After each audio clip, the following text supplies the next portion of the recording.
नमो अरिहन्ताणं नमो सिद्धाणं नमो हैरियाणं नमो वज्रायाणं नमो लोये सबसाहु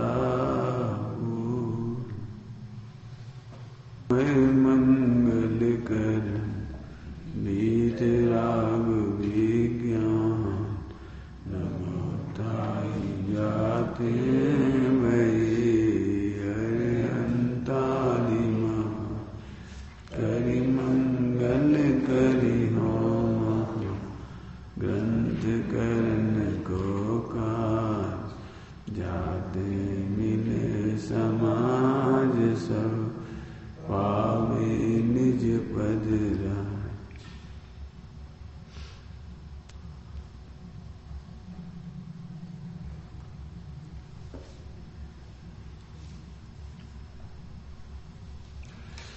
मोक्षमार्ग प्रकाशक जी ग्रंथ विराजमान है। 7वां अध्याय उपप्रश्न 233 मोक्ष तत्व का अन्यथा रूप तथा सिद्ध होना उसे मोक्ष मानता है। उसमें क्या गलती है? सिद्ध होना मोक्ष है, इसमें गलती क्या है? लेकिन गलती बता रहे हैं, सिद्ध होना मोक्ष मानता है। वहां जन्म मरण रोग क्लेश आदि दुख दूर हुए, अनंत ज्ञान द्वारा लोकालोक को जानना हुआ, त्रिलोक पूज्यपना हुआ इत्यादि रूप से उसकी महिमा जानता है। इसमें गलती क्या है? इसमें गलती क्या लग रहा है? सो सर्व जीवों के दुख दूर करने की, ज्ञेय जानने की तथा पूज्य होने की इच्छा है। ये गलती है।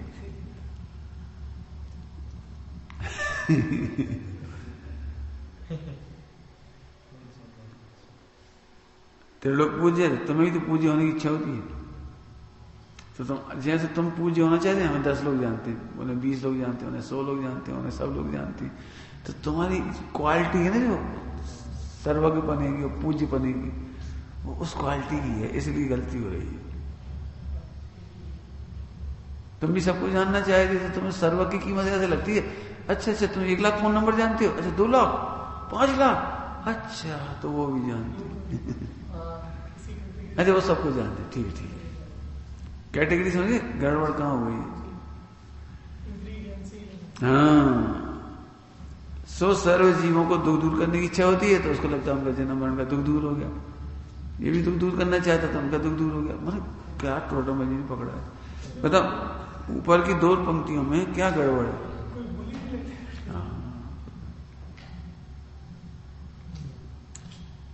सर्व जीवों के दुख दूर करने की, ये जानने की तथा पूज्य होने की इच्छा है। यदि इन्हीं के लिए मोक्ष की इच्छा की, तो इसके अन्य जीवों के सिद्धांत से क्या विशेषता होगी?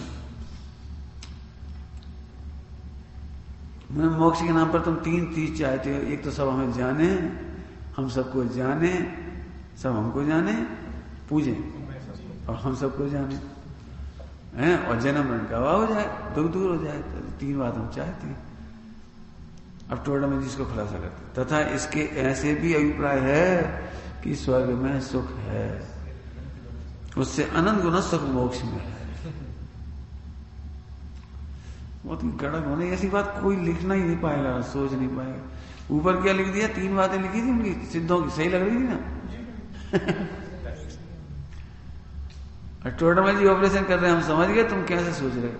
क्या करिए अपन लोग तो यही कहते नहीं, बिल्कुल सही। जन्म मरण का हुआ है, सर्वज्ञ हुए और 3 लोग से पूजे, बिल्कुल सही। सही परिभाषा बताई तुमने मोक्ष की।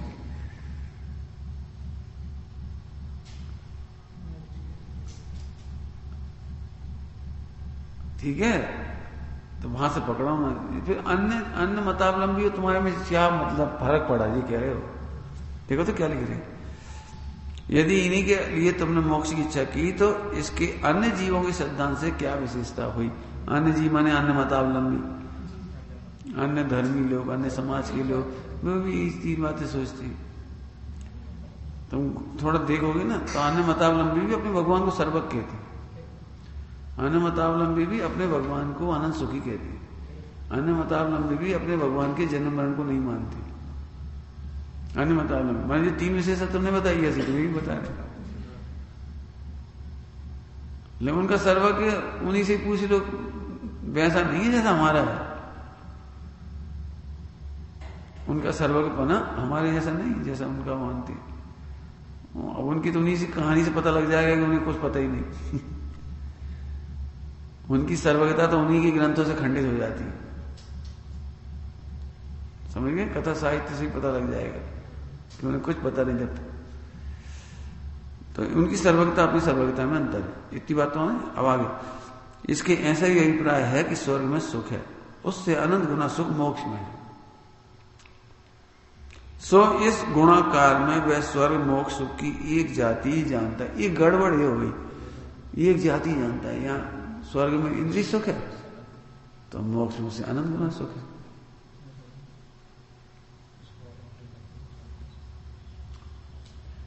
मुस्लिम धर्म में कहते हैं तुम जन्नत जाओगे तो वहां बहुत परियां आएंगी, परियां। अब यहाँ परी की कहानी वो सुनी है इसने, तो ऐसे लगता है वहां बहुत परियां मिलेंगी, जन्नत में हूर आएंगी।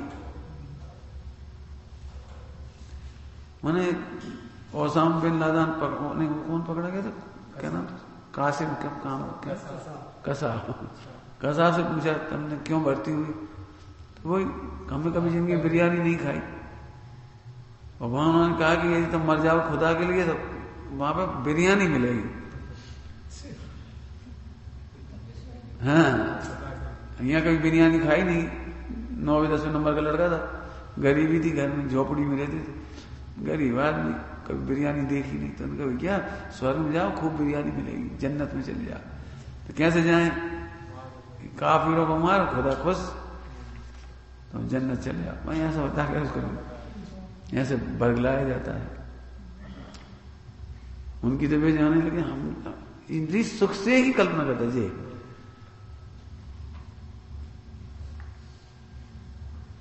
देखो वहां स्वर्ग में तो विषयाधिक सामग्री जनित सुख होता है। विषयादि जनित माने 5 इंद्रिय के विषय,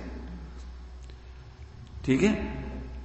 सो वहां के सुख की जाति इसे भाषित तो नहीं होती, परंतु महान पुरुष स्वर्ग से भी मोक्ष को उत्तम कहते हैं, इसलिए यह भी उत्तम ही मानता है।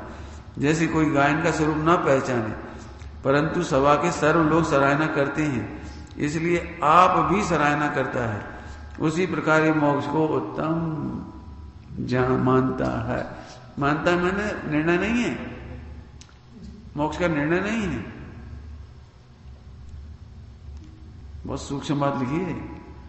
जैसे सारा जैन समाज अभी प्रवचन करो, 50,000 पब्लिक बैठी, मोक्ष जाना है, हाँ साहब मोक्ष जाना है, कहते हैं कि फटाफट मोक्ष, क्योंकि उन्होंने सुन रखा है मोक्ष बहुत अच्छी चीज है। लेकिन जैसे आज सुबह कहा था, कल कहा था, 1 करोड़ की कार 5 रुपए में नहीं आती। वो उतना समर्पण चाहिए उसके लिए, जितनी की कार है उतना पैसे चाहिए उसमें देने के लिए। ऐसे यहां पर मोक्ष के लिए क्या करने तैयार है, ये देखो साहब, बीवी बच्चे छोड़ने की तो बोलो, व्यापार धंधा खाना पीना ये मत छोड़ा, बड़ी मुश्किल से मिला इतना ये तो नहीं, हाँ बाकी हम मोक्ष करने तैयार। इसका क्या मतलब निकला, इसे मोक्ष का स्वरूप ही नहीं पता। यदि इसे मोक्ष का स्वरूप समझ में आ जाए तो 1 सेकंड में छोड़ दे सब। तो पहले आ चुका है, देखा देखी उत्तम कहता है, यहां लिख रहे हैं सब लोग सभा में गायन की तारीफ करती, वाह वाह वाह वाह वाह वाह वाह, सब करने लगे, वो करने लगे बस। मोक्ष को देखा देगी, मोक्ष अकेले का मतलब सब में ले लेना। ब्रह्मचर्य आपको कैसा लगता है, नहीं है तो बहुत बढ़िया, लेकिन लेंगे नहीं हम, क्यों नहीं लोगे, अच्छा है तो क्यों नहीं लोगे। अब स्वरूप नहीं पता बेचारे, इसलिए वो अटकती है गाड़ी। हम क्या ब्रह्मचर्य का स्वरूप पता लग जाए तो लिए बिना ना रहे, मोक्ष का स्वरूप पता लग जाए तो जाए बिना ना रहे। अब जी सुनना, एक बात कहना भाई, सभी लोग ध्यान सुनना बेटी, ग्रंथों की गाथाओं में 2 तरह की चीजें हैं, एक पदार्थवाचक संज्ञा है, एक भाववाचक संज्ञा, और भी है, हम 2 की बात करें। तो पदार्थवाचक संज्ञा में तो तुम पदार्थ देखने की कोशिश करना, और भाववाचक संज्ञा बहुत कठिन होती दुनिया की सबसे कठिन संज्ञा है भाववाचक संज्ञा। પછી मोक्ष है नहीं, भाववाचक है, वस्तुवाचक नहीं है। हरिकार, नीलीकार, लालकार कार नहीं, ये भाववाचक संज्ञा। यह जो मोक्ष तत्व है ना, तत्व वो आत्मा के परिणमन का नाम है। वो जो सिद्धालय हुआ है, जन्म मरण का हुआ हुआ, उसका नाम नहीं है मोक्ष तत्व। मोक्ष तत्व है आत्मा के संपूर्ण विकारों का अभाव रूप दशा। अब जी कैसे समझाओगे? आत्मा के संपूर्ण विकारों के अभाव रूप दशा, अब कैसे समझाओगे बता? मैं सरल दृष्टांत देता हूं, समझ लेना। फिर से कह रहा हूं, भाववाचक संज्ञा कठिन होती है। ये जो 7 तत्व है ना, भाववाचक संज्ञा है। जीव, अजीव, आश्रय, बंध, संबंध, जन्म। अजीव में वो अजीव नहीं बताना है, वो वाले उसका धर्म धर्म आकाश का एक भाववाचक संज्ञा है ये। लेकिन ये 2 इंद्रिय 3 इंद्रिय को तो समझना सरल पड़ जाएगा तुम्हें। तो जब वस्तु बताएंगे ना इस तरह की दिखाने दिखने वाली चीज, वो तो सरल पड़ जाएगा। लेकिन भाववाचक संज्ञा, जैसे दृष्टांत में, क्यों तुम्हारी मम्मी तुम्हें ज्यादा प्रेम करती है कि पापा? अब ऐसे प्रश्न का उत्तर अनुभव तो कर सकते हो, प्रूव नहीं कर सकते। बोलो, तुम्हें कौन ज्यादा प्रेम करता है, मम्मी की पापा? मुझे तो गोल मोल है। ऐसा तो हो ही नहीं सकता 3 काल में कि 2 ही बराबर कर दे। करते तो हैं, तो ये बात सही है, लेकिन ज्यादा कौन करता है जी, पूछ रहे हैं। अब बच्चा तो छोड़, तुम नहीं दे पाओगे जवाब कि ज्यादा कैसे सिद्ध करोगे? ज्यादा कैसे सिद्ध करोगे? इनका ज्यादा, इनका कम। और है जरूर, ये पक्की बात है, अनुभव कर सकते हैं। क्यों शक्कर की मिठास ज्यादा होती है गुड़ की? दोनों की बराबर। नहीं, ये तो हमें ही पता है, नहीं शक्कर मिठास गुड़ की मिठास में फर्क है। अब कभी बोला था, बता नहीं पाओगे, फील कर सकते जी, कह रहे हैं फील कर सकते हैं।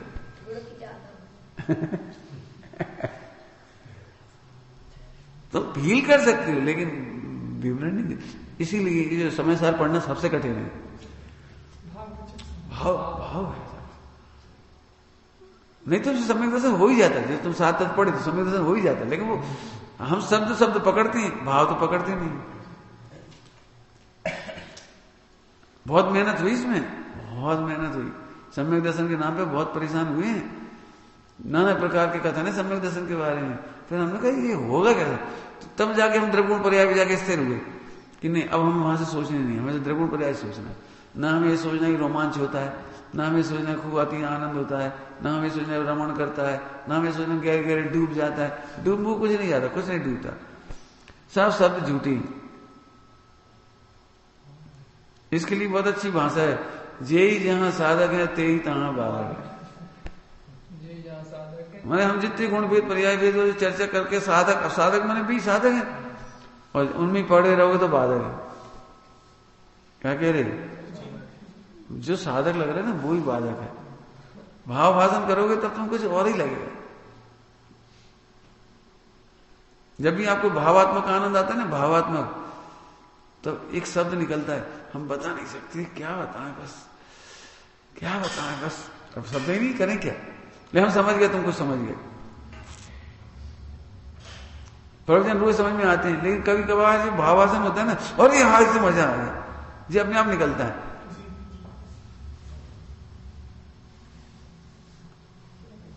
गोष्ठियों में ऐसा आनंद नहीं आता, आज तो ऐसा नहीं, ऐसा आता है, हाँ ये नया प्रमेय मिला, ये भी एक अच्छा पॉइंट मिला, ये भी एक विभक्ति से कैसे अर्थ निकालना ये मिल गया, लेस्या से कैसे अर्थ निकालना ये मिल गया, बहुत बढ़िया, आपने अच्छा बताया। मैंने तो वो खुशी होती है प्रमेय को जानने की, परमात्मा को जानने की नहीं होती। गुरुदेव सिंह प्रवचनों के बाद में आनंद होता था, तो लोग ऐसे कहते, साहब आज तो आपने हाथ में हथेली पे रख के दिखाएंगे, आज तो आपने हाथ में हथेली पे रख के दिखाया, बिल्कुल तृप्त हो गया, प्रसन्न हो गए। ऐसा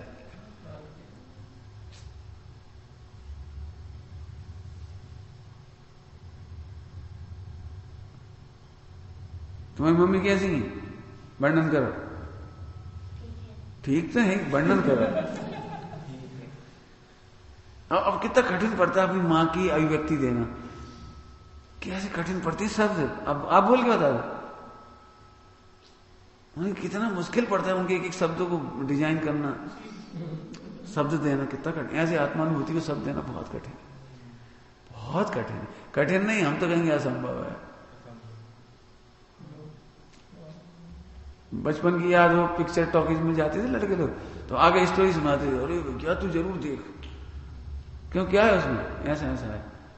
वो तो हमें पिक्चर में दिखाते हैं लव स्टोरी, गाना तो हर एक में होते हैं, सैड सॉन्ग भी हर एक में होता है, मारपीट भी हर एक में होती है। अब ऐसे तुम ऑपरेशन करोगे तो पिक्चर का मजा खत्म हो गया। इसमें नया क्या है? मालूम आखिर में दोस्त सब बताने के बाद क्या कहते, वो हम बता नहीं सकते। एक बार तुम देख लो और फिर तुम कहोगे कि बाकी में तुमने कहा था तारीफ की थी वो सही है, तुम देख लो। अरे आखिरी में क्या कहा, देखो। ऐसे यहां पर कह रहे हैं, जो पश्चती अपाण,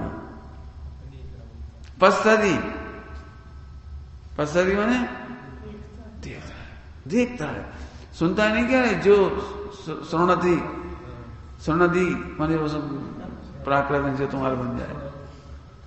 जो बांचती, बांजती, जो चर्चा करता है, जो गाना गाता है, वो नहीं लिखा, जो पश्चती। पंडित साहब ने बहुत अच्छी पंक्ति लिखी इसके लिए, देखो अपने आप को ज्ञान सुवावी आत्मा, जानो अपने आप को, देखो जानो मंगलमयी शुद्धात्मा, देखो। पंडित साहब जब रस में डूब के बोलती, देखो, सब उन्होंने देख रहे, हमारी तरफ क्या देख रहे, हम कह रहे देखो, तो हमें देख रहे, और तो देखो। देखो तुम ये लड़का नहीं हो, अविरल नहीं हो, तुम भगवान हो, देखो ये तुम नहीं हो। करोड़पति कहना तुम्हारा अपमान लगता है हमें, सेठ कहना हमें अपमान लगता है, तुम्हारा तुम्हारा अपमान लगता है। तुम भगवान हो, भगवान को क्या करोड़पति कहे, क्या क्या कहें बता। तुम बहुत अच्छी गायक हो, तो कलंक लगता है। जब छाई भाव ही अच्छे नहीं लगते तो और दूसरों की तो कौन कहता। समझ गए? तो मोक्ष भी एक भाववाचक संज्ञा है। भाववाचक, अब शब्द तो कितने कम पढ़ रहे हैं बताओ। हमने क्या बोला, सर्व विकारों का अभाव, मई दशा। अब इसके आगे शब्द तो बहुत ही कम है जी, भाव बहुत बड़ा है।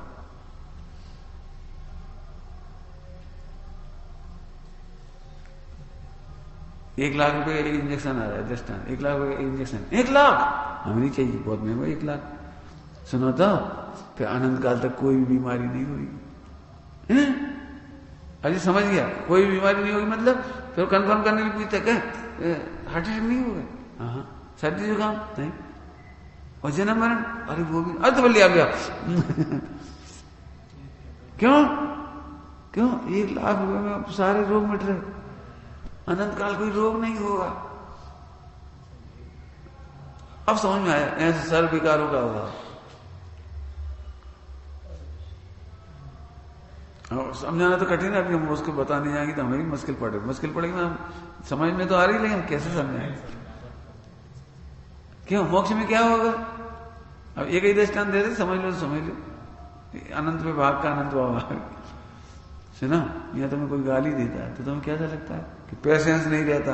सुना, वहां अनंत पेशेंस होता है, अनंत पेशेंस रहता है। सिद्धालय में अनंत पेशेंस सिद्ध भगवान को, इतनी पवित्र दशा होती है आत्मा की, सर्व विकार का अभाव माने अनंत पेशेंस। 3 लोग मिलके गाली दे तो अभी तुम्हें कुछ नहीं होगा, कुछ नहीं होगा। इतना पेशेंस, यही तो सुख है, यही तो सुख है। सुना, 3 लोग के रम में भोग भी मोह नहीं उपजा सकते, तुम्हें राग उत्पन्न नहीं होगा। परेशानी राग की तो है ही, परेशानी दुनिया की नहीं है, राग की है।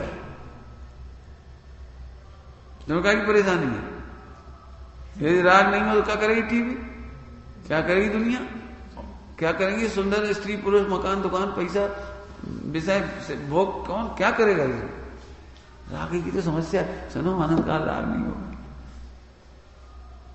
सुनो द्वेष उत्पन्न नहीं होगा, ये कितनी कम बात है नहीं कोई। अब इससे समझो सुख कैसा होता होगा, इससे अनुमान लगाओ सुख कैसा होता।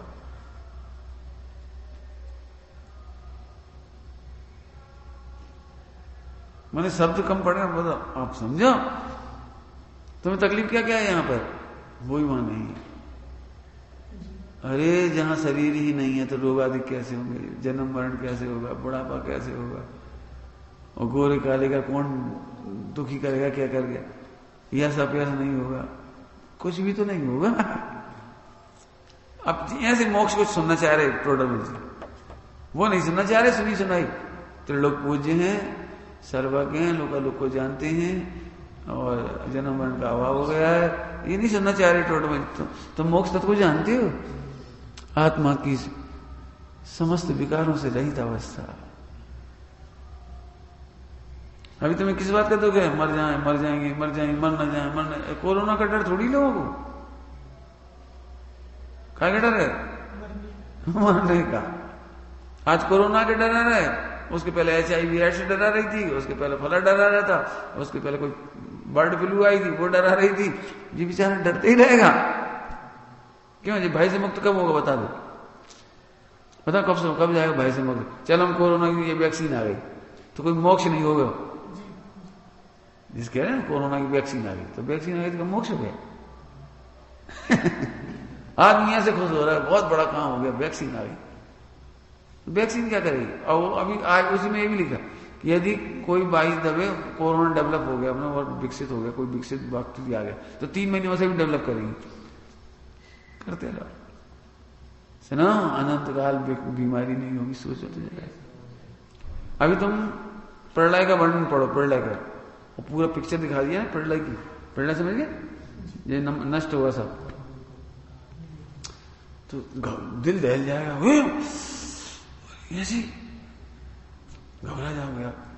सोचो ये घबराहट भी मरने की है तुम्हें, और मोक्ष हो जाए, जन्म मरण ही नहीं होगा तो काहे की प्रलय, हमें क्या बिगाड़ लेगी प्रलय? तो मोक्ष, अब मोक्ष का तो छोड़ दो, ध्रुव का ही आनंद इतना है अभी तो। बताओ ध्रुव का क्या बिगड़ गया? अनंत बार प्रलय हो गई, इस सृष्टि का प्रलय अनंत बार हो चुकी, तो आत्मा की ध्रुव का क्या बिगड़ गया? अब हम भाई नहीं, अब हम प्रलय का भी भाई नहीं। भैया बहुत जमाना खराब आ रहा है, जाने कैसी कैसी बातें पढ़ रहे भैया, जाने 35 में ऐसा हो जाएगा, 25 में ऐसा हो जाएगा, 40 में ऐसा हो। अरे तो अपन होंगे भी नहीं था, वो होंगे तो अभी क्या करोगे, क्या लोगे ये तो बता। सुनो उस ध्रुव को देखो जिसमें कुछ हुआ ही नहीं है, सुखी होने की विधि है, और नहीं तुम अखबार पढ़ना भी नहीं सीख पाओगे, दुखी होते रहो। हमने घर का दृष्टांत दिया था, ऐसे यहां लगा लेना। हमारे पिताजी को बड़ी चिंता थी, मकान 50 साल की उम्र बाद आया, 50 साल बाद गिर जाएगा, उनको ऐसा लगता है 50 साल बाद गिर जाएगा। क्रैक्स दिखते थे ना, क्रैक्स, तो इंजीनियर ने बता दी 50 साल तो कोई खतरा नहीं। तो पिताजी फिर तो 50 के बाद गिरेगा, और मैंने उनसे ये पूछा कि तो इस बिल्डिंग की तो 50 साल की गारंटी तुम्हारी, अब मकान नहीं गिरा अभी तक, पिताजी चले गए, मकान तो है अभी। माने अपन काफी टेंशन कर रहे हो, उस ध्रुव स्वभाव को जानो जिसमें कुछ हुआ ही नहीं। चलो आगे पढ़ो। वहां स्वर्ग में तो विषयादिक सामग्री जनित सुख होता है, उसकी जाति इसे भाषित होती है, परंतु मोक्ष में विषयादिक सामग्री है नहीं, सो वहां के सुख की जाति इसे भाषित तो नहीं होती। परंतु महान पुरुष स्वर्ग से भी मोक्ष को उत्तम कहते हैं, इसलिए यह भी उत्तम ही मानता है। मानता मैंने कहता है एक प्रकार, जैसे कोई गायन का स्वरूप ना पहचाने परंतु सभा के सर्व लोग तारीफ कर रहे हो, सराहना करते हो, तो इसलिए आप भी सराहना करता है, उसी प्रकार ही मोक्ष को देखा देखी उत्तम मानता है। ठीक है,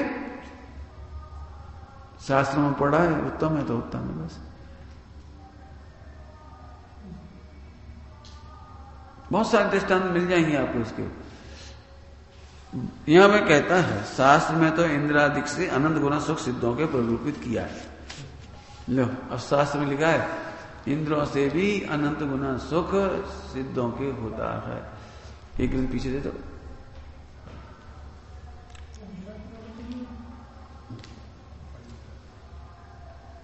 समझ में आया?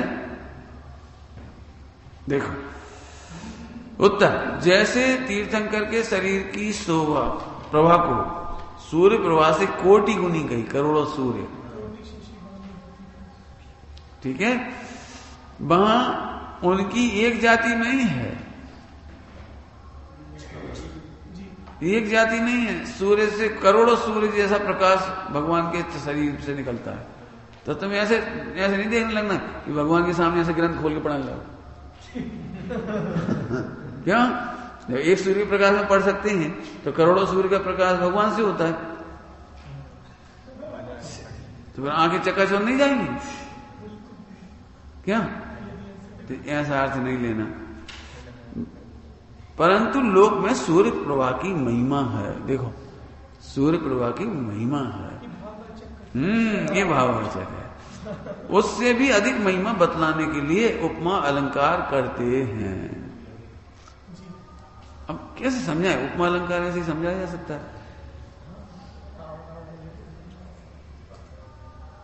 समझ में आया? उसी प्रकार इस पर तो बहुत चर्चा हुई। मैं तो कई बार सोचता हूं, एक बार हिंदी में भाववाचक संज्ञा पढ़ाए थे मैं 10-5 घंटे। मतलब शब्दों की मीनिंग नहीं समझ में आती। जैसे पंडित साहब से सीखे हमने, सब लोग बोलते हैं बहुत पंडित साहब बहुत कठोर है। अपन गलत शब्द दिया आपने।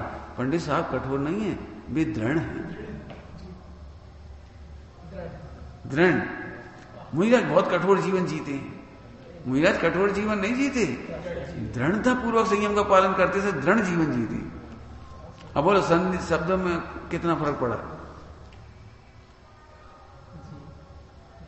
ऐसे अपन एक बहुत शब्द बहुत भयंकर गाथा है, बहुत भयंकर टीका है। अक्सर ऐसे बोलते थे कुछ तो भी, अक्सर ही बोलते थे, हम भी बोल चुके। तो हमने बोले पंडित साहब बोले भय करने वाली कौन सी चीज? इस गाथा में भय करने वाली कौन सी चीज है? भय कराने वाली कौन? भाई नरक भयंकर होते, भयंकर सुख, सुख और भयंकर।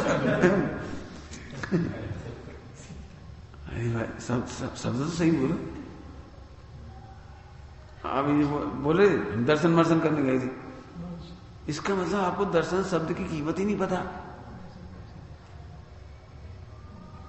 होते हैं, तुमने सुने 3 तरह के युगल होते हैं। युग्म शब्द होते हैं, युग्म शब्द। सार्थक सार्थक, सार्थक निरर्थक और निरर्थक सार्थक, ऐसे 3 तरह के होते हैं। एक निरर्थक होता है, कोई मतलब ही नहीं होता उसका। जैसे दर्शन मर्शन। अब मर्शन क्या होता है? दर्शन तो सार्थक हो गया और मर्शन निरर्थक हो गया। हाँ, तो ये ऐसे ग्रामर भी बहुत अच्छे से पढ़ो। मैं सही कह रहा हूं। मुझे जब पढ़ते हैं ना तुम्हारे लेख, तो बहुत शब्द खटकते हैं कि क्या शब्द इस्तेमाल कर रहे हैं।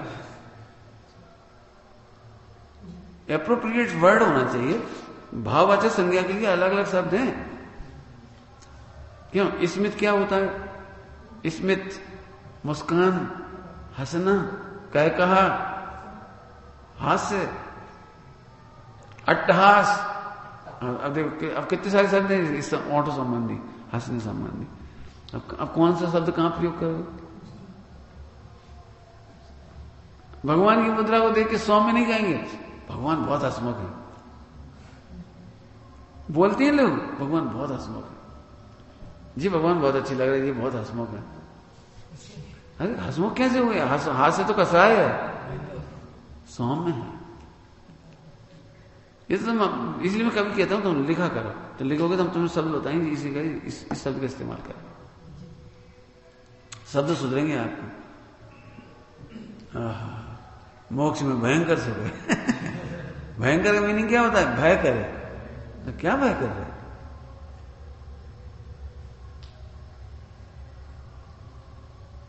भयंकर मिलन हुआ, गुरु शिष्य का भयंकर मिलन हुआ। ऐसे कैसे भयंकर मिलन हुआ?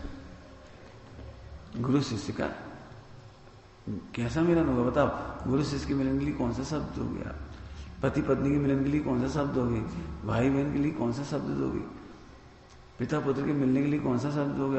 एप्रोप्रिएट सोचो। समझ गई? पढ़ना बेटी, ग्रामर पढ़ते तो वही, ग्रामर अच्छे से पढ़ो। हर किसी के लिए पूजनी मत लिख दो, हर किसी के लिए पूजनी मत लिख दो। पूजनी भगवान होती है, पूजनी मुनिराज होती है। साली ने जीजा जी को लिख दिया परम पूजनी जीजा जी के चरणों में, और साली का कोटि सा बंधन। खुश करने की रहती है ना, खुश करने की, जीजा जी खुश कर दे तो परम पूज। अब पंडित साहब आहार लेने ली गए, भोजन करने घर में, तो एक चिट्ठी पढ़ी थी, उन्होंने पढ़ ली। कहा जी क्या लिखा तुमने? पूछे जी क्या लिखा? क्यों? डिग्री है कि नहीं? Degree super degree. अच्छा सुपरलेटिव तुमने जीजा जी को लिख दिया परम पूज्य, और अपने पति के लिए क्या लिखोगे? अब भाई तुम्हारे पति देव चिट्ठी को पढ़ लें कि भैया 10 साल पहले 5 साल पहले मैं जीजा जी ने चिट्ठी लिखी, तुम्हारी याद सताती है, ऐसे ऐसे, मैंने भाई की भी बातें। तो बताओ अब क्या होगा? ये तो सोचो कौन से शब्द किसको लिखना है। अब परम पूज्य मत लिखो। हमसे भी गलतियां हुई छोटे उम्र में, हम बहुत लिखते थे लेटर, तो उसमें गलती पंडित साहब ने पकड़ी, पढ़े सब। 16 साल के लड़के को हमने लिख दिया क्या नाम है, आत्मरसिक। तो पंडित साहब बोले जब यही आत्मरसिक हो गए तो फिर मुनिराज को क्या लिखोगे? जिस 16 साल का लड़का है जिसको अभी 4 दिन हुए रुचि लगे, मंदिर आने लगा, प्रवचन सुनने लगा, जिसे तुमने आत्मरसिक लिख दिया, तो मुनिराजों के लिए क्या लिखोगे? जब इतनी हल्की परिणति के लिए इतने अच्छे शब्द लिख दोगे तो बड़ी परिणति वालों का अनादर हो गया। बड़ी परिणति वालों का अनादर हो गया। इसलिए एक शब्द आया बहुत अच्छा, यथा योग्य आदर नहीं करना भी अनादर है। क्या कहा? यथा योग्य आदर नहीं करना भी अनादर है, पद से ज्यादा आदर करना भी अनादर है।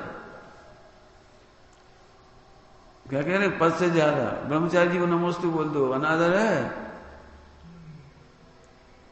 इसलिए एक एक शब्द है, कहां बंदना बोलना, कहां इच्छाकार बोलना, कहां इच्छामी बोलना, कहां बंदामी बोलना, कहां नमोस्तु बोलना, कहां नमस्ते बोलना। नमोस्तु और नमस्ते का मतलब तो एक ही है, फिर भी नमस्ते किसको बोलना है, नमोस्तु किसको बोलना है, इतना अंतर है। हम तो इसलिए कह रहे बेटे, पढ़ते हो तुम, साहित्य पढ़ते हो अच्छे से पढ़ो, एप्रोप्रिएट वर्ड यूज कर। चलो पढ़ना है भाववाचक संज्ञा। देखो फिर प्रश्न है कि वह सिद्ध सुख और इंद्रादि सुख की एक जाति जानता है, ऐसा निश्चय तुमने कैसे किया? अब देखो उसने टोडरमल जी पे ही क्वेश्चन मार्क कर खड़ा कर दिया कि आप कैसे जानते हो हम मोक्ष के सुख को इंद्र के सुख जैसी मानती? समझ में आया? उपमा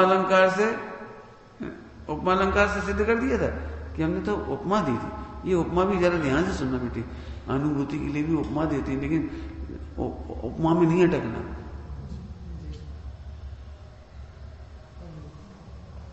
अब समझाएं कैसे? रस स्वादत सुख उपजे अनुभव या को नाम। अब रस स्वादत, अब जो रस स्वादत माने तुम्हें इसकी आदत पड़ी हुई है, मीठा मीठा मीठा, तो 90% को रस स्वादत सुख उपजे के नाम पर, आत्मानुभूति के नाम पे भी ऐसा लगता है जब आत्मानुभूति होगी तो कुछ होगा, ऐसे रोमांच शब्द है उसका भी। ऐसा नहीं है कि अनुभूति हुई तो रोम ऐसे खड़े हो जाएंगे, लेकिन रोमांच का भाव समझो, रोमांच का भाव समझो। होता है रोमांच, नहीं होता ऐसा नहीं है। अतीन्द्रिय आनंद आता है, स्वाद आता है, लेकिन तुम इंद्रिय सुख जैसा रसना जैसा स्वाद समझते हो, वैसा नहीं आता। क्यों? मीठी वाणी कैसी होती है बताने दे सुरेश जी, मीठी वाणी कैसी होती है? हम मीठी वाणी समझाओ, कर्कश वाणी समझाओ, समझाओ तुम, कड़वे वचन समझाओ, चलो समझाओ। मैंने कैसे बोलते हैं जब मीठी वाणी हो जाती है? कि जो चित्त को हर लेती है वो मीठी वाणी कहलाती है। जो चित्त को हर लेती है, भैया ऐसा लगता है सुनते ही रहो। मुनिराजों की देश नगली क्या लिखा है उपदेश के लिए? मोक्ष चंद्र थे अमृत झरे। दिगंबर मुनि भगवंतों के मोक्ष चंद्र से मानो अमृत झर रहा हो। यहां से लगता है टकटकी लगा मुनिराज को दिया निहारते ही रहो, वो अमृत पीते रहो। अब इसका क्या मतलब है? अमृत झरता है, अब लिखा अमृत झरे, अब तुम देख लो कोई झर ही नहीं रहो। इसका मतलब भाववाचक है। उनकी वाणी इतनी स्पष्ट होती है, इतनी हितैषी होती है, अपने को इतनी अच्छी लगती है, मानो ऐसा लगता है मानो अमृत झर रहा है। अब भाववाचक पकड़ना पड़ेगा आपको,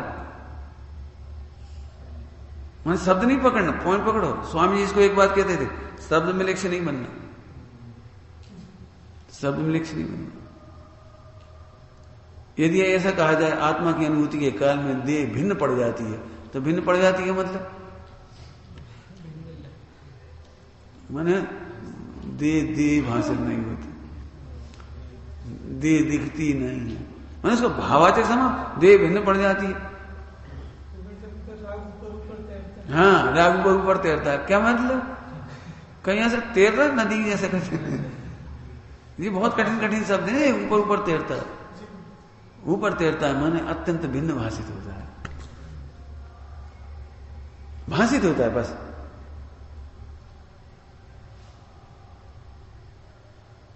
समझ गए? माँ ने बेटे से कहा बेटा इस जगत में हमारा कोई नहीं है, तो ऐसा शब्द कहा, इसका मतलब थोड़ी बेटा खड़ा है तो बेटा नहीं है, लेकिन मां की पीड़ा बोल रही समय कि तुम हमारे किसी काम नहीं आती, तुमसे आशाएं नहीं रही हो हमारी। इस पीड़ा को समझो, उससे प्रूव मत करते रहो पकड़ करके, देखो कैसे झूठ बोल रही है, कह रहा कोई नहीं, हम हैं तो सही, देख लो सबूत, राशन कार्ड पे लिखा है, देखो आइडेंटिटी उसमें हमारी परीक्षा की मार्कशीट पे लिखा है, झूठ बोलती है तो कर गया जी। इसी से तो पता लग गया कि वो तुम कुछ नहीं। आगे समझ में आया? भाववाचक संज्ञा ऐसे पकड़ने से। फिर कह रहा हूं बहुत कठिन चर्चा है ये, भाववाचक पकड़ने के लिए खुद की मेहनत चाहिए। ध्यान रखना बेटे, भाववाचक संज्ञा विश्व में सर्वज्ञ भी नहीं समझा सकती, और ये समझा देते ना तो सम्यक दर्शन अभी तक हो ही जाते। अनंत बार समोसरण मिला, सम्यक दर्शन की मीठी चर्चा भी सुनी, लेकिन शब्दों में रह गए। शब्दों में रह गए मतलब क्यों? आज का प्रवचन कैसा है? बहुत बढ़िया।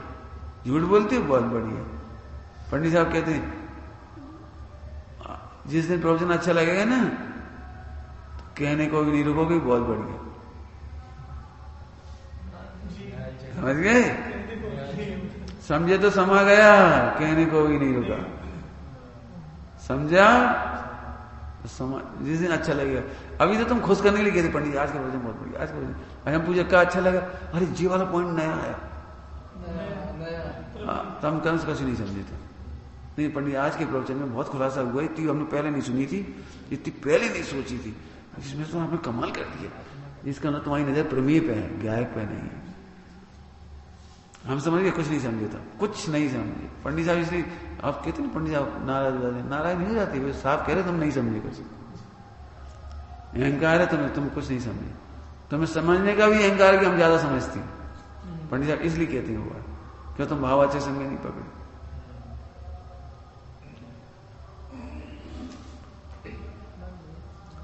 आज का प्रवचन बहुत बढ़िया, इसकी रिकॉर्डिंग ले लेना, आज हम बार बार सुनेंगे, हम समझ गए कुछ नहीं समझे।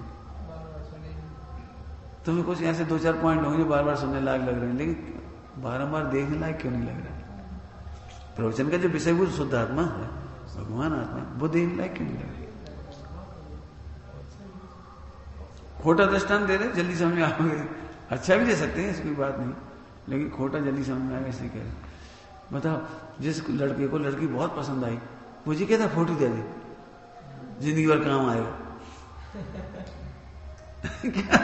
हम बार बार देखेंगे, फोटो देखेंगे, क्या चाहता है बताओ, क्या चाहता है? यदि लड़की पसंद आई है तो फोटो नहीं चाहिए, जल्दी से जल्दी विवाह हो जाए, ऐसे जल्दी से जल्दी स्वांग हो जाए। हमें नहीं सुनना बार बार, हमें नहीं पढ़ना बार बार, हमें नहीं सुनना पढ़ना बार बार। बताओ क्या करते हो? बताओ लोग में क्या करते हो? क्यों बाजार में मिठाइयां अच्छी लगी तो फोटो खींच के ले जाते हो, फोटो खींच के ये वो रसगुल्ला हमने देखा तो बहुत ही अच्छा था। क्यों, क्या लगता है बोलो? फोटो देखने की इच्छा होती है, बार बार विज्ञापन देखने की इच्छा होती है, खाने की इच्छा होती है। ऐसे रस स्वाद सुख होगी, शुद्ध आत्मा अच्छा लगेगा तो सुनने की याद नहीं आएगी, पढ़ने की नहीं आएगी, और कुछ नहीं लगेगा। कब स्वाद चखूं वह क्षण होगा, जिसकी चर्चा ही है सुंदर तो वो कितना सुंदर। अभी तुम्हें इसलिए कह रहे बेटे, हमारा अंतर समझ गए? अभी तुम्हें इस बात में बहुत आनंद आता है। और भाई साहब इतना प्रवीण गाता हूं मैं, हमें पहले नहीं पता था। उन्होंने बहुत कमाल कर दिया, उन्होंने बहुत निकाल दिया। पंडित साहब ने इसको क्या कहते हैं, सब लोगों ने इसके बहुत अर्थ निकाली, तो पंडित साहब कह रहे हैं सब इसका निकाल दिया। समझ गए? अरे इसमें बहुत मर्म अनुभव करने लायक था। मर्म ग्रहण करना अलग बात है। और देखो विभक्ति की अपेक्षा ऐसा अर्थ निकलेगा, और सोर श्रेणी में ऐसे अर्थ निकलेगा, और फला श्रेणी में ऐसा अर्थ निकलेगा। कौन कौन सी होती है सोनी? मागधी में ऐसे अर्थ निकलेगा। तुम्हारी आचार्य गजब के विशेषज्ञ थे, ये सिद्ध हो गया। सोर श्रेणी की नेचर को भी जानते थे, संस्कृत को भी जानते थे, प्राकृत को भी जानते थे, फला को भी जानते थे। ये सिद्ध करने से क्या हो जाए? सच कह रहा हूं, मोक्ष तत्व की जैसी करिए ना, जैसे हमें आचार्य कुंकुम स्वामी को हम क्या समझते हैं उसके ऊपर लिखो, नहीं सही में लिख डालो तो तुम्हारी गलती निकलेगी बेटी। नहीं तो जिनके बीच में रहोगे वो कुसंगति, मैं तो इसे कुसंगति कहता हूं। जो शुद्धात्मा की अनुभूति नहीं कराया उसका नाम कुसंगति है। ठीक है, उस क्वालिटी की कुसंगति नहीं है वो, जिसमें 5 इंद्रिय के विषय वो होती है। देखिए एक ऐसी कुसंगति है कि शुद्धात्मा से दूर ले जाती है।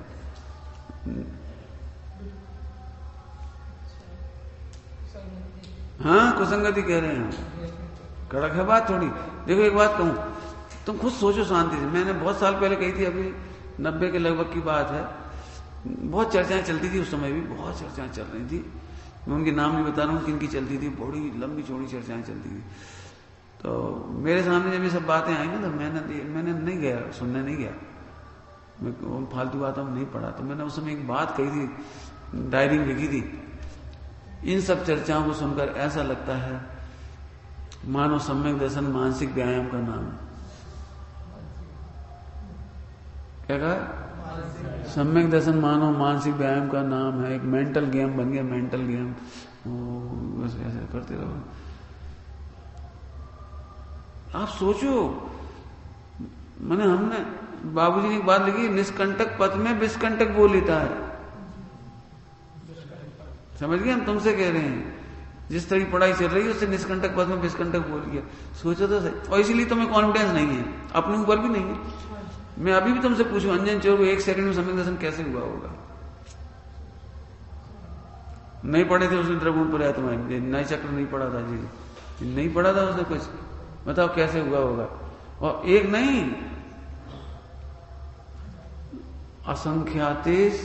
असंख्याते भील किसान, त्रियंज तो प्रत्यक्ष ही है।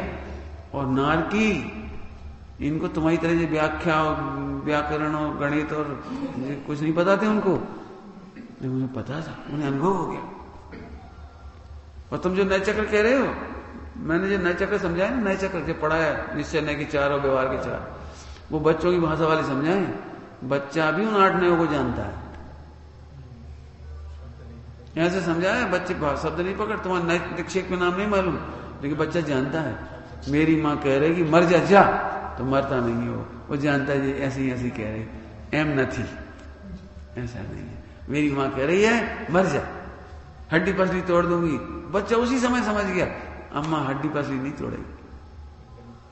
मतलब निश्चय व्यवहार में से परमार्थ कैसे निकालिए? बताओ कैसे निकालिए व्यवहार में से परमार्थ? जिस समय मम्मी ने या पापा ने बेटे से कहा बेटा मम्मी को बुला ला, बच्चा कैसे समझ गया कि मेरी मम्मी को बुलाने की कह रहे हैं, पापा की मम्मी को बुलाने की नहीं कह रहे? बोलो कैसे समझ गए? बोलो। रात को पापा ने आवाज दी तो पत्नी का नाम नहीं लेते, बच्चे का नाम लेते। बच्चा तो सो रहा है, बच्चा तो सो रहा है, उसके नाम से ले पप्पू, तो पत्नी जी ने कह दी वो तो सो रहा है। ए उठो पप्पू उठो, पापा बुला रहे। देखो क्यों, कहां समझ गए व्यवहार में से परमार्थ कैसे समझ गए? बोलो बता, बच्चे ने कभी कहा पापा से? पापा ने बच्चे को डराने के लिए कहा चुप रहो मम्मी मारेगी। अच्छा मैं भी डरता हूं, तुम भी डरती हो मम्मी से? बच्चे ने कभी नहीं कहा पापा से। क्यों? जानता है पापा हमसे कह रहे। पता कि व्यवहार में से परमार्थ कैसे निकाल दिया? वो कितने अर्थ चाहिए तुम्हें बोलो? सारी दुनिया कहती केला हरे और पीले होती है, लेकिन सारी दुनिया जानती है हरा और पीला नहीं खाया जाता। व्यवहार में से परमार्थ सफेद खाया जाता है। बताओ कैसे नहीं अर्थ होता बोलो? तो पूरे नए चक्र है और ऐसे समय दर्शन हो जाता है। सोचना बेटी, मैं बिल्कुल सच कहता हूं। लोग मेरे को पसंद नहीं करेंगे मुझे पता है, क्योंकि ना मैं संस्कृत बोलता हूं, ना प्राकृत, ना गाथा, ना कुछ नहीं बोलता, ना रेफरेंस, लेकिन सीधा वो दिखाई देता है वही बोलता हूं। तो लोगों को क्या लगता है काय की पंडित, प्राकृत हो, संस्कृत हो, गाथा हो, कला हो, ये हो, तब तो कोई बात है। मोहन दी भैया हम पंडित नहीं, हम तो ये चाह रहे हैं वो प्रवचन कैसा होगा जिसमें 5 मिनट के अंदर सम्यक दर्शन होता होगा।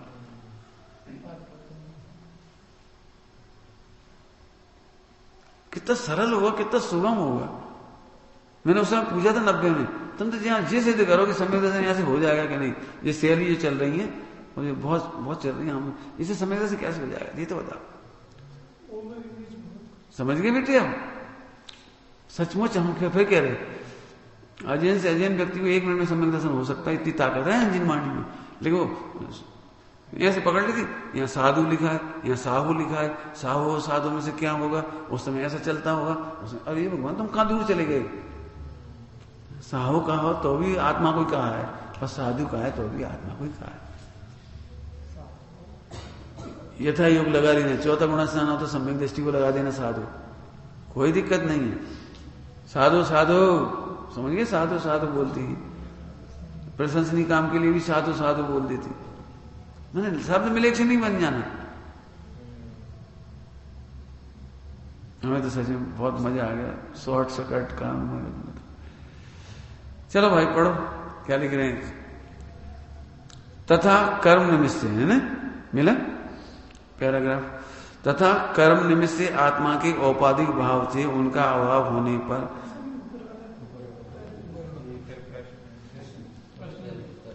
ये पढ़ लिया था नहीं पढ़े? अच्छा समाधान। जिस धर्म साधन का फल स्वर्ग मानता है उस धर्म साधन ही का फल मोक्ष मानता है। स्वर्ग अब कारण की तरफ से कह रहे, स्वर्ग का कारण पुण्याश्रम है और ये मोक्ष का कारण भी पुण्याश्रम मान रहा है। क्यों? क्योंकि पुण्य के फल में भी सुख मिलेगा ना उस जाति का। तो कारण संबंधी भूल भी होगी, कारण संबंधी भूल भी होगी जी, कारण संबंधी भूल भी होगी। देखो, जिस धर्म साधन का फल स्वर्ग मानता है पुण्याश्रम, उस धर्म साधन ही का फल मोक्ष मानता है। कोई जीव इंद्रादि पद प्राप्त करे, कोई मोक्ष प्राप्त करे, वहां उन दोनों को एक जाति के धर्म का फल हुआ मानता है, वही पुण्याश्रम का। ऐसा तो मानता है कि जिसके साधन थोड़ा होता है वह इंद्र बन जाता है और संपूर्ण साधन हो जाए, उन्हें पूरा पूरा पूरा पुण्य कर लेंगे तो मोक्ष हो जाता है। समझ गए? वही थोड़ा पुण्य करते हैं तो स्वर्ग चली जाती है, ज्यादा पुण्य करते हैं तो मोक्ष चली जाती है। आम पब्लिक की तो यही दशा है। अपन पढ़े विद्वान बैठे वो अलग बात है, आम पब्लिक से जाके पूछो, बहुत बुरी हालत है। चलो आगे। वहां धर्म की एक जाति एक जानता है, सो जो कारण की एक जाति जाने उस कार्य की भी एक जाति का सद्धान अवश्य हो। प्रश्न कहां से आया था समझ कि आपको कैसे पता लगा? आपको कैसे पता लगा कि स्वर्ग का सुख मान और मोक्ष का सुख एक जैसा मान रहा हो? तो उन्होंने कहा कारण कार्य, कारण से पकड़ा है उसको। जब कारण एक है तो कार्य की जाति भी एक ही होगी। पुण्याश्रम से ही स्वर्ग मोक्ष, स्वर्ग मान रहा है तो पुण्याश्रम से मोक्ष मानेगा। जाति है ना, उसके फल में इंद्रियों का सुख मिलेगा। तो जाति पकड़ में आ गई। आगे, सो जो कारण की एक जाति जाने उसे कार्य की भी एक जाति का सिद्धांत अवश्य हो, क्योंकि कारण विशेष होने पर ही कार्य विशेष होता है। कारण विशेष कार्य विशेष माने पुण्याश्रम से तो स्वर्ग हो रहा है, तो पुण्याशय से मोक्ष नहीं होना चाहिए, कार्य विशेष, तो इसे शुद्ध भाव होना चाहिए। बात तो ये, इसलिए हमने निश्चय किया कि इसके अभिप्राय में इंद्रादि सुख और सिद्ध सुख की एक जाति का सिद्धांत है। आगे, तथा कर्म निमित्त से आत्मा के औपाधिक भाव थे, उनका अभाव होने पर आप शुद्ध स्वभाव रूप केवल आत्मा हुआ। जैसे परमाणु स्कंद से पृथक होने पर शुद्ध होता है, उसी प्रकार ये कर्मादिक से भिन्न होकर शुद्ध होता है। विशेष इतना कि वह दोनों अवस्था में दुखी सुखी नहीं है, परंतु आत्मा अशुद्ध अवस्था में दुखी था, अब उसका अभाव होने से निराकुल लक्षण अनंत सुख की प्राप्ति हुई। ये है असली चीज, अनंत सुख की प्राप्ति, ये है असली। हमने क्या कहा था शुरू में, सर्व विकारों का अभाव। यहां उन्होंने कर्मों के निमित्त से होने वाले उपाधि भावों का अभाव, सारी उपाधियां खत्म हो गई, विकार समाप्त हो गया। तथा इंद्रादिक के जो सुख हैं वह कसाय भावों से आकुलता रूप है। ठीक है, आकुलता रूप है इंद्रादि का सुख, सब परमार्थ से दुख ही है। प्रवचन साजी की टोन, वह सुख दुख ही है। दूसरा, सुख ही कम ज्यादा है, दुख ही कम ज्यादा है। परमार्थ से सुख नहीं, दुख ही। मनुष्य गति में दुख और स्वर्ग में सुख, ऐसा नहीं है। मनुष्य गति में कम अधिक दुख और स्वर्ग में कम दुख। मनुष्य गति में ज्यादा दुख, स्वर्ग में कम दुख, दुख ही कम ज्यादा है। आगे, इसलिए उसकी और इसकी एक जाति नहीं है। तथा स्वर्ग सुख का कारण प्रशस्त राग है और मोक्ष सुख का कारण वीतराग है, वीतराग भाव है। इसलिए कारण में भी विशेष है, परंतु ऐसा भाव इसे भाषित नहीं होता, इसलिए मोक्ष का भी इसको सच्चा सिद्धांत नहीं है। इस प्रकार इसके सच्चा तत्व सिद्धांत नहीं है। इसलिए समय सार में कहा है कि अभव्य को तत्व सिद्धांत होने पर भी मिथ्या दर्शन ही रहता है। तथा प्रवचन सार में कहा कि आत्मज्ञान शून्य तत्वार्थ सिद्धांत कार्यकारी नहीं है। इसकी चर्चा अभी अपन नहीं कर रहे, आगे होगी इसकी चर्चा, है ना। अब ये पूरा हो गया तत्वों वाली चर्चा, अब नई चर्चा खड़ी होगी। उसके पहले थोड़ा सा एक पैराग्राफ है, उसे पढ़ेंगे। तथा व्यवहार दृष्टि से सम्यक दर्शन के 8 अंग कहे हैं। ये बात कहां से आ गई 8 अंग? क्योंकि सम्यक दर्शन में, सम्यक दर्शन का प्रकरण चल रहा है, तो सम्यक दर्शन में पहले तो 7 तत्व संबंधी भूल बता दी, 7 तत्व। अब सम्यक दृष्टि के 8 अंग होती है, इसलिए वो सम्यक दर्शन के प्रकरण में 8 अंग की चर्चा थोड़ी। उनको ये पालता है, 25 दोष कहे उनको टालता है, संवेगादिक गुण कहे हैं उनको धारण करता है। परंतु जैसे बीज बोए बिना खेत के सब साधन करने पर भी अन्न नहीं होता, उसी प्रकार सच्चा तत्व सिद्धांत हुए बिना सम्यक नहीं होता। 50 निकाय व्याख्या में जहां अंत में व्यवहाराभास वाले का वर्णन किया है, वहां ऐसा ही कथन किया है।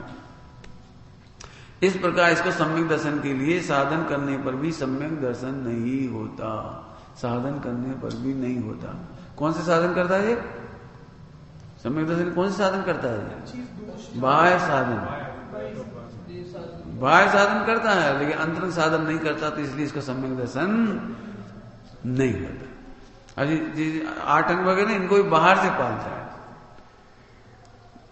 ऐसे हैं, डर लगता है, हम नहीं बोलते क्या अपन नहीं समझ में आया कोई बात नहीं, लेकिन भगवान की वाणी में शंका मत करा। मैंने पूछा मत, नहीं समझ में आया लेकिन पूछा मत, ऐसे पालता है। नहीं समझ में आई तो शंका तो है ही। ध्यान से सुनना, भगवान की वाणी में शंका नहीं करना, इसका मतलब समझते हो? आत्मा की सत्ता में शंका नहीं करना। और आत्मा की सत्ता में तो शंका है, और हम नहीं भैया, हम नहीं, भगवान बिल्कुल सही कह रहे हैं, भगवान आत्मा शुद्ध है, बिल्कुल बिल्कुल बिल्कुल बिल्कुल, हम शंका नहीं करेंगे। यहां से बाहर से पाल रहा है, क्यों तुम शुद्ध हो? देखो हम तो अशुद्ध है, लेकिन भगवान ने कही वो बात सच्ची है।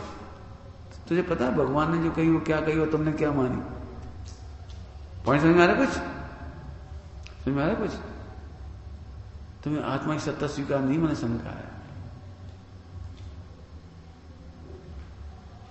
आगे समझ में आया?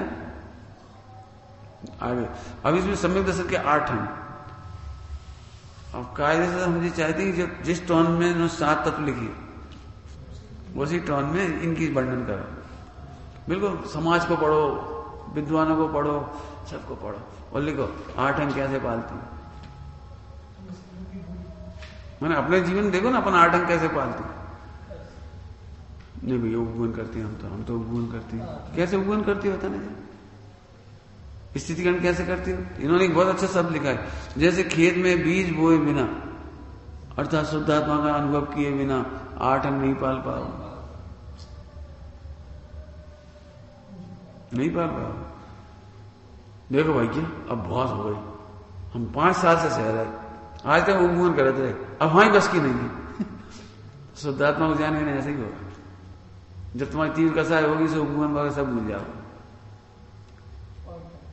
ध्यान से सुनना, कुछ कह रहा हूं। तो पहले तो उपगुण किए 5 साल। 5 साल तो उसने उपगुण किया नहीं किया, उसके पुण्य का उदय था इसलिए खोल नहीं पाए।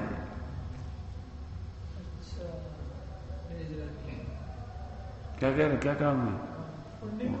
हाँ, उसका पुण्य का उदय था, इसकी जवान नहीं ली, इसलिए नहीं बोला ये, उसका पुण्य का उदय था। तुमने देखा है कभी घरों में? तुम्हारे घर में कितने मेंबर हैं? चाचा चाची पापा हैं कुछ? कितने लोग? 6 लोग हैं कुल, और भी रिलेटिव होंगे, जो भी समझ दृष्टांत है ना। कभी तुमने देखा है देरानी जेठानी के बीच में? तुमसे कह रही, उनसे नहीं कह रही, तुमसे कह रही बेटा तुम्हारी चाची, तो तुम जब सही बात है तुम कह रहे हम सच्ची सच्ची कह रहे, बेटा हम क्या बताएं आज तक चल रही सच्ची सच्ची कह रहे, तो तुम सच्ची है तो फिर डरने की बात है, कह दो उनसे। अब कौन उनके मुंह लगे, उनके परिणाम उनके समझाएंगे। वेद विज्ञान की बातें बना रहे, चतुराई की बातें, वे परिणाम बिगाड़ रहे, उनको फल नहीं मिलेगा, अपन कहा कि परिणाम बिगाड़, तो फिर हमें क्या सुना रहे? देखा तुमने? देखा, उससे कुछ नहीं किएंगे। मैं इस मामले में ऐसा हूं, पीठ पीछे नहीं कहेंगे, हम तुमसे कह देंगे, क्यों तुम्हारा उससे सुधार हो सकता है, इनसे कहने से क्या फायदा? जिंदगी भर तुम्हारे रिश्ते और खराब हुए। बिल्कुल सीधी बात, मेरी नीति है, जिससे कहना उसे कह देंगे, पीठ पीछे मत बोलो। और तुम कह भी नहीं सकते, क्यों? उसका पाप का वजह नहीं है तो तुम नहीं बोल पाओ। खूब देखा है प्रैक्टिकल।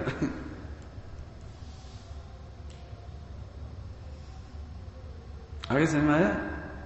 तो ऐसे उपगुण भी ये नहीं करता, वो तो उसके पुण्य का होता है इसलिए शांत रहता है।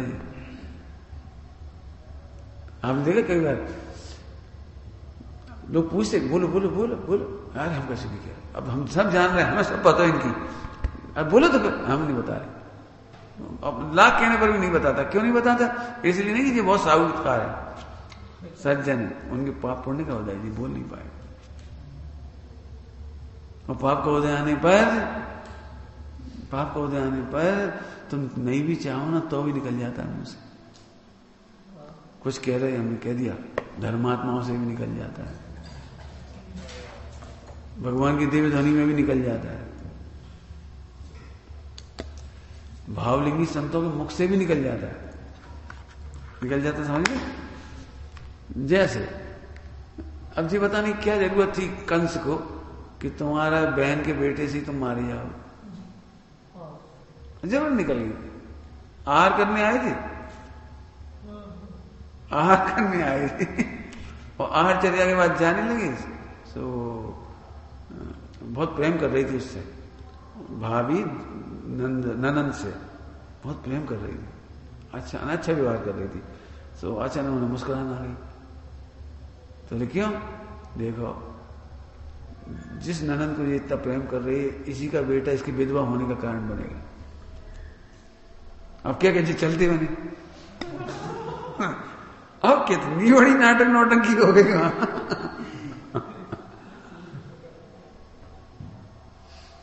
समझ गए?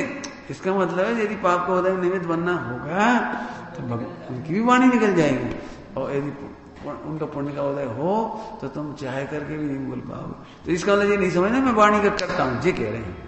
इसमें से अकर्ता सिद्ध करो, ध्रुव सिद्ध करो, बोलने करता मत बनो, हम भैया हम तो उपगुण करेंगे, हम तो उपगुण, तुम नहीं कर पाओगे उपगुण। उपगमन होना केवल ध्रुव की तरफ से होता है। जी कह कौन सी बात समझाई, समझ गए? बीज बोए बिना उपगमन नहीं कर पाओगे, और बीज बोने वाले के मुख से यदि निकलता भी है तो उसकी तरफ से उपगमन नहीं है। कैसे अर्थ करोगे बोलो? सब लगाना वो 8 अंग, 25 दोष, 6 अनायतन है ना, ये सब बहुत विस्तृत चर्चा होनी चाहिए, इसमें लिखना चाहिए। मतलब कायदे से इन बातों पर लेख लिखे जाने चाहिए, इन पे होनी चाहिए गोष्ठी। तो मजा आया, कोई नया प्रमेय निकलेगा इसमें से। तो टोडरमल जी का जो काम रहेगा वो और आगे बढ़ जाएगा। करना विचार। ओम नमः सिद्धि।